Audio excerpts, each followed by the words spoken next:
getting cyclists through a junction with some level of priority, so to provide facilities to help them safely get across the road.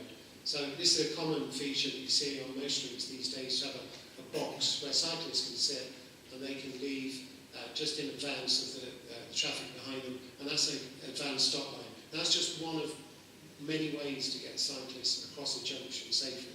There's some more innovative, contemporary ways of doing that, and they might be in the mix as well. When we go and talk about junctions in the second section, you might have some thoughts on that, some ideas, but probably don't want to get bogged down in too much detail about what those alternatives are. Certainly not in my presentation, because it could take quite a long time, and it gets quite complicated. But I just, before you leave that map, could Yeah. you show me on the top line, it says irregular parking and cycle symbols.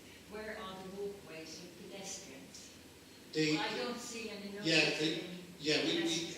I probably should have said, I mean, well, it almost goes without saying, which is why I didn't say that footways, pathways, whatever you want to call them, on both sides of the road throughout the whole route will be retained.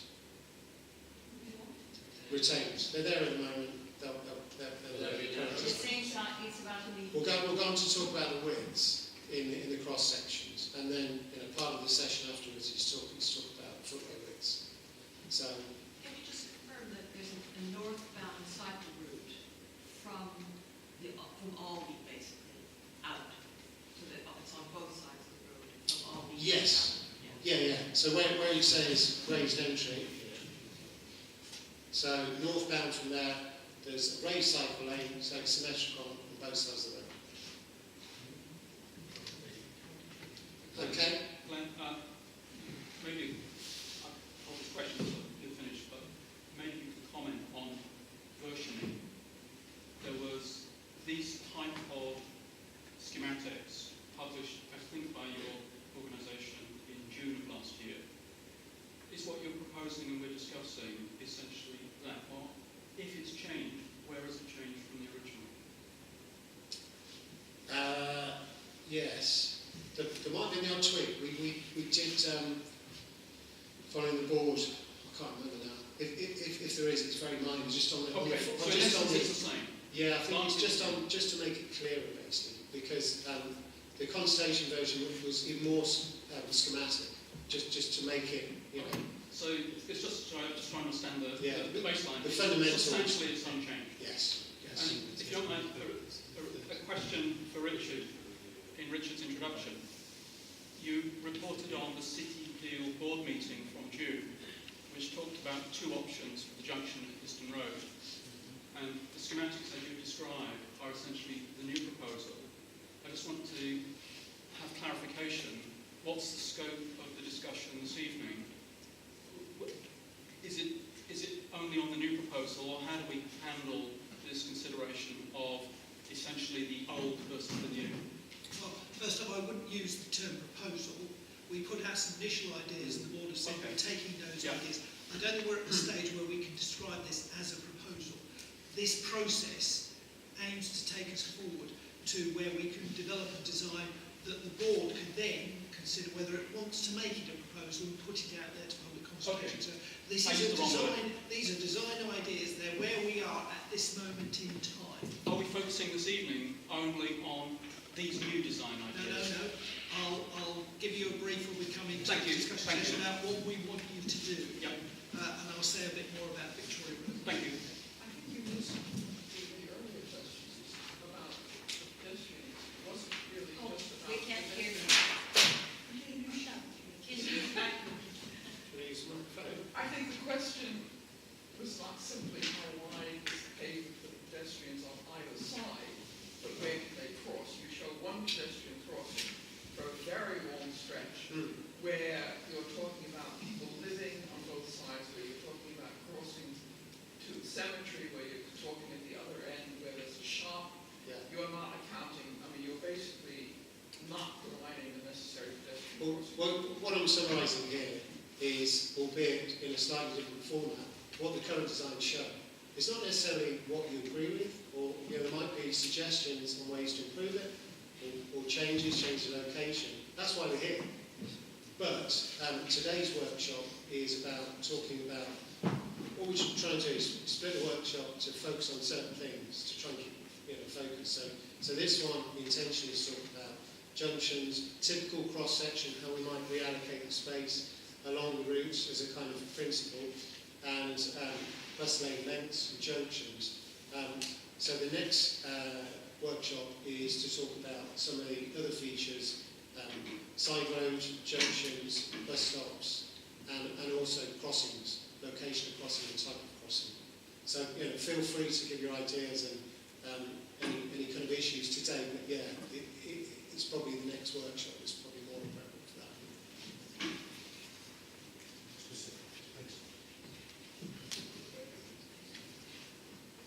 Sorry? I said, so we're not talking specifics, we're just talking principles.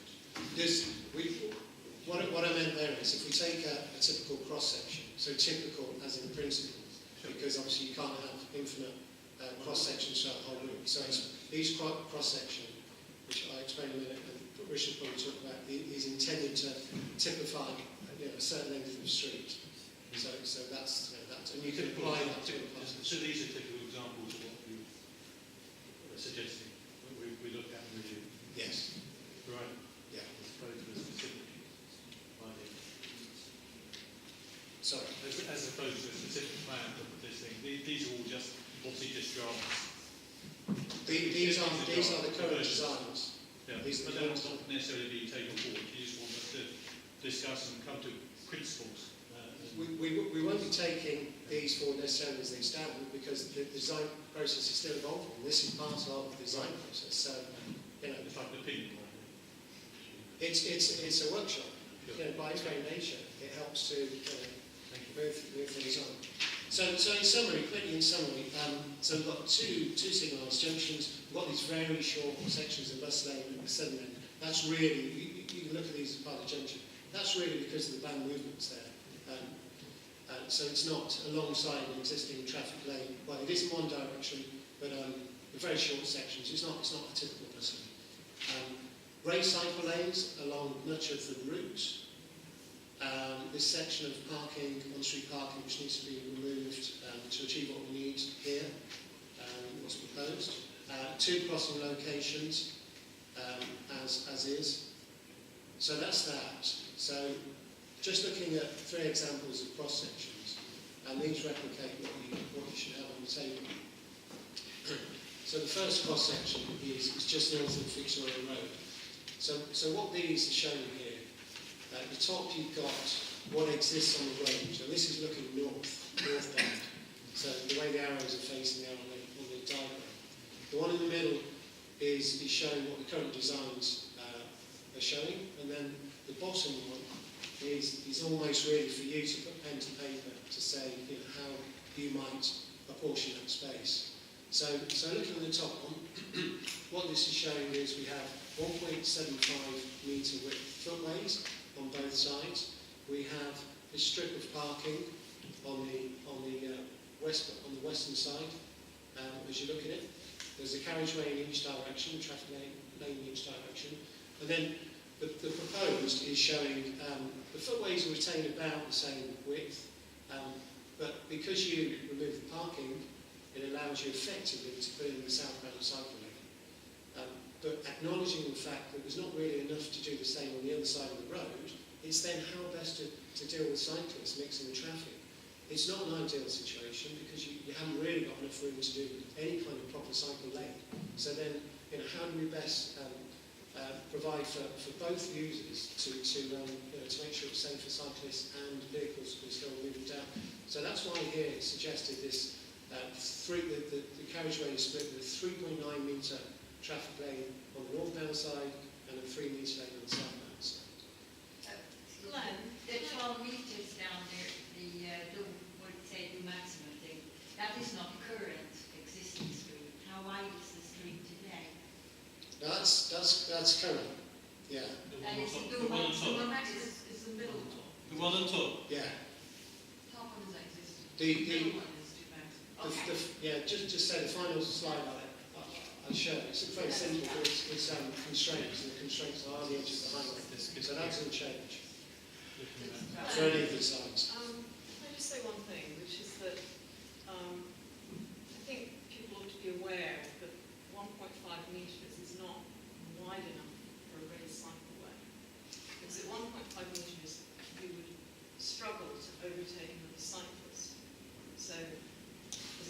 wanting to overtake a slow cyclist, you would have to dip down into the carriageway and back again.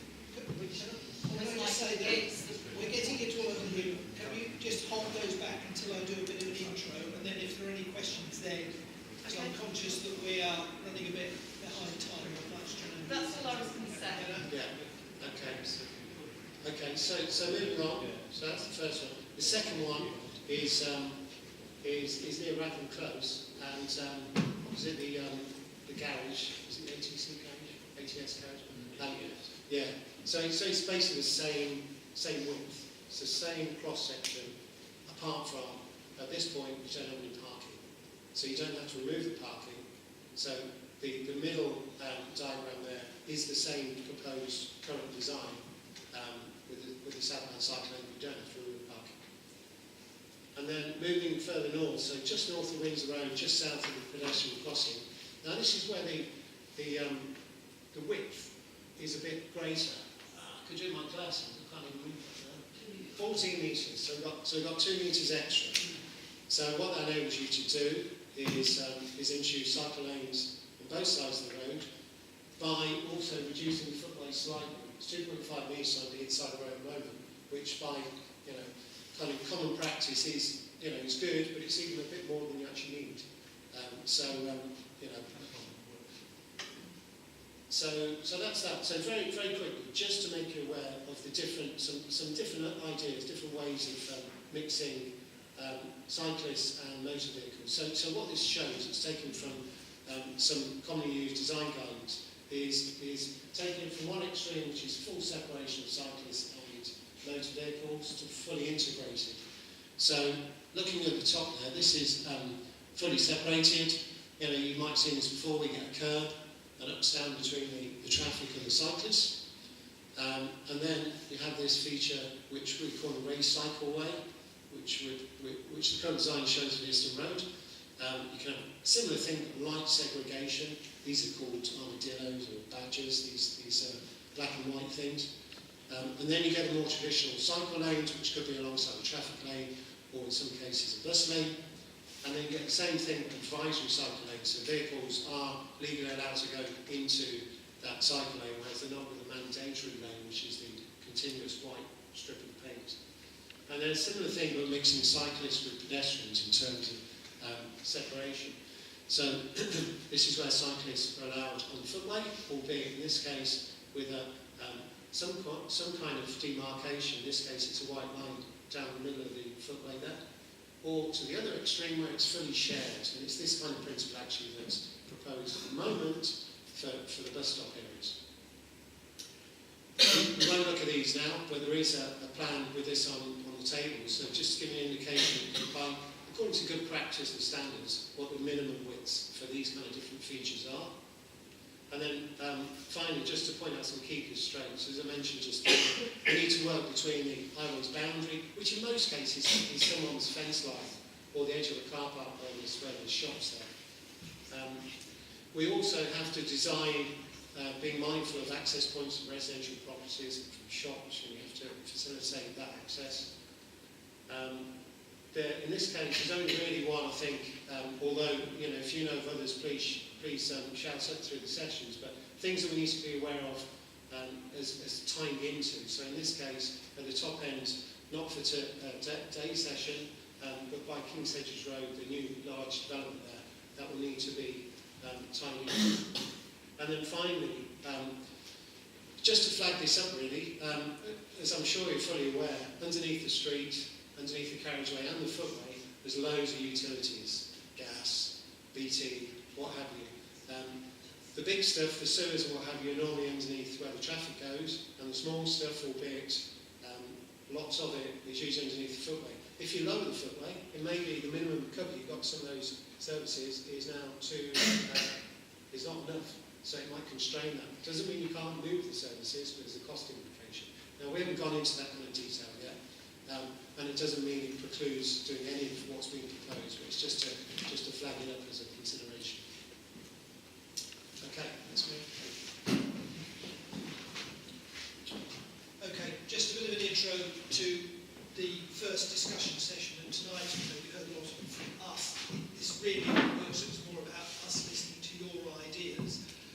For each table, you have a facilitator, and their role is to make sure that everybody gets the opportunity to have their say, that you don't get bogged down in too much detail or single issues. Obviously, if the discussions go very well, the facilitators won't have much to do. But they are there to make sure we try and cover the ground.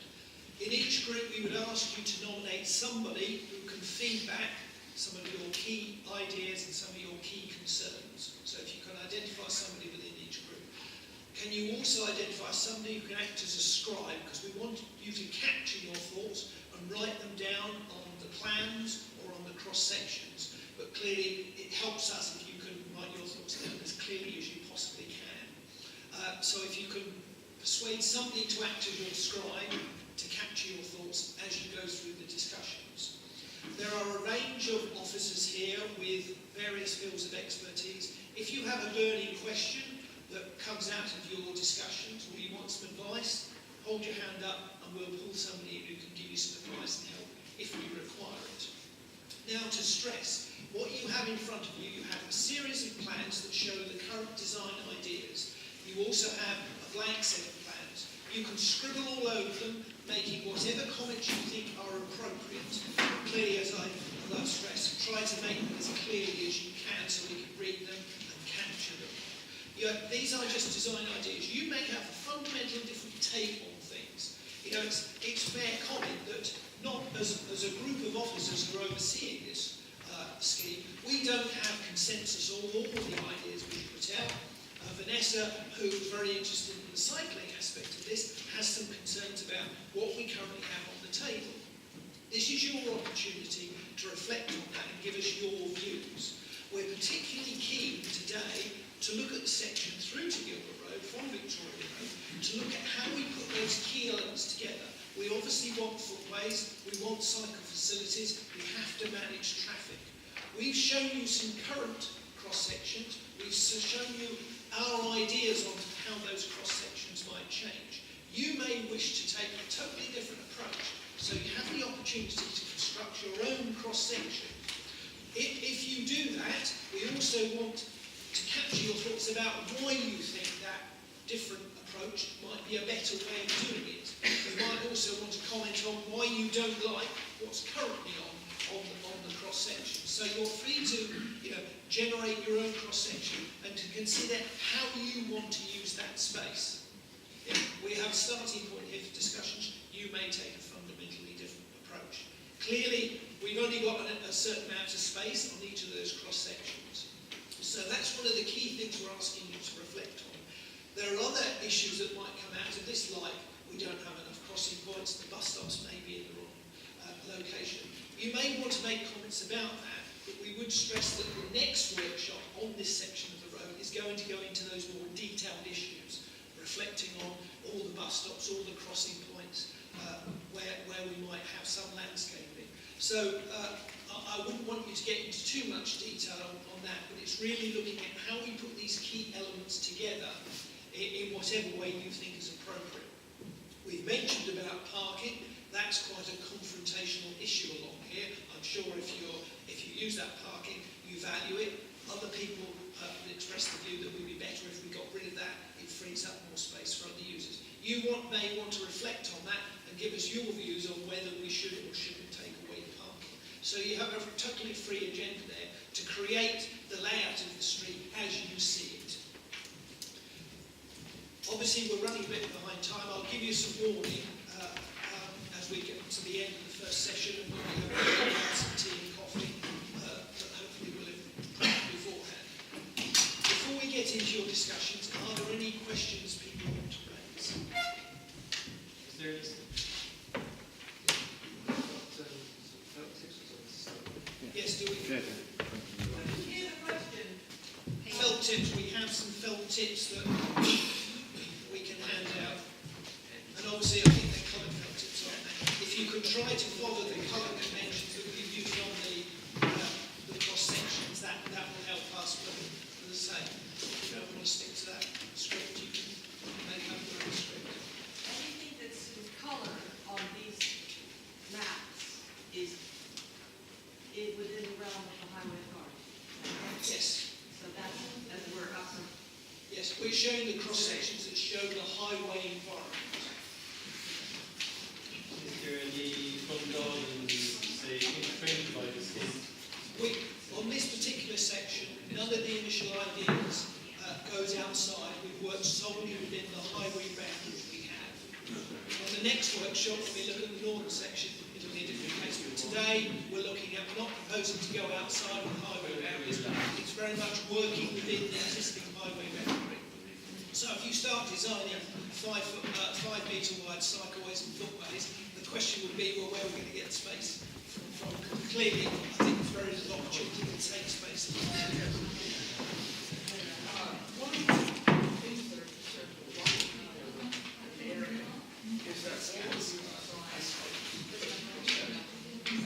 to solve the problem which occurs 5 days a week, about 2 an hour and a half in the morning and any possible design should account for the fact that it is possible that what is suitable in rush hour is not suitable for the rest of the time. Perfectly valid point. You may wish to reflect on how you represent the different needs and demands by time of day. Absolutely no problem with that at all. Okay, as I say, if you need any help or advice, just put your hand up and we'll try to support that, but it's really down to you now, and I'll give you a 5 minutes warning. Obviously, we want to capture in the feedback session 3 top ideas, 3 key concerns that come out of each of those discussion sessions. So bear that in mind.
I'll take a few notes as well.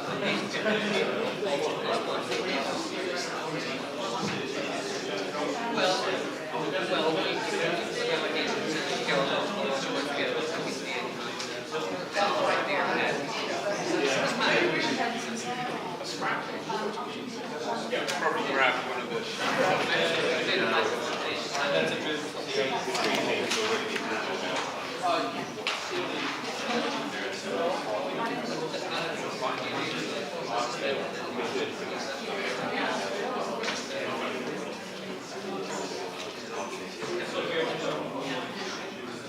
One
And the cycle. What you say is that the to sort out the but it's our problem to deliver this.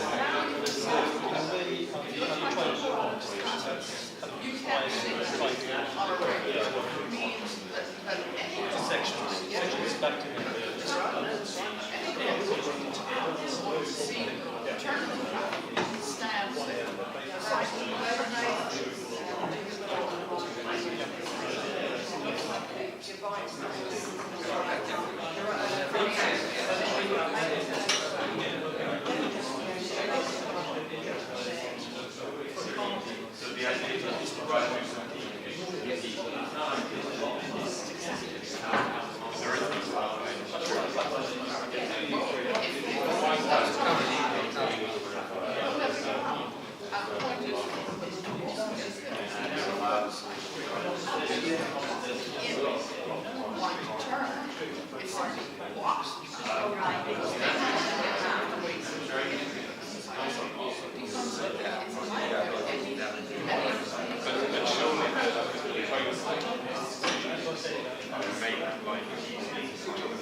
That's going to happen anyway. I mean, you can't set a streetway unless you're stopping cars.